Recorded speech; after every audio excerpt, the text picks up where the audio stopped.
I think really approaching the problem as a team is incredibly important. So it's like the problem is a third party.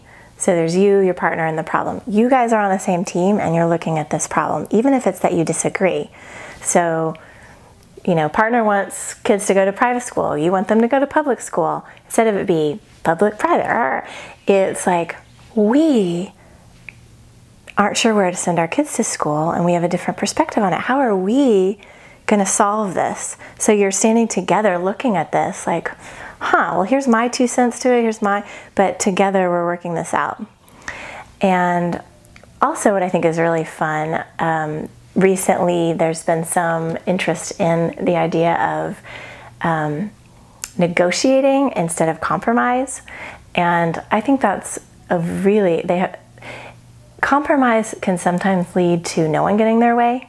So one person wants to go to one restaurant, the other person wants to go to the other restaurant. Okay, we'll compromise, we'll go to this third restaurant neither of us are really that excited about. And over time that gets kind of boring and a little bit lifeless because you don't get to do like the full expression of you and what you wanted. And so it might be a better approach to just go to one restaurant one night and the other restaurant the other night.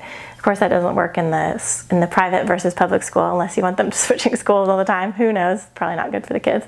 But it works in a lot of situations. Like one partner wants the dishes clean, the other partner wants more sex.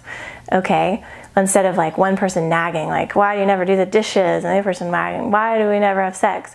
Can be like, hey, if you do the dishes, I'll meet you in bed naked, you know, and like and then both people are happy because the person doing dishes doesn't feel like, ugh, my partner just wants me to do dishes, I hate doing dishes. They're like, yay, I'm about to go have sex, you know, and the person in bed is like, you know, feels the space and energy to be turned on because their partner just did the dishes, which is what they really wanted.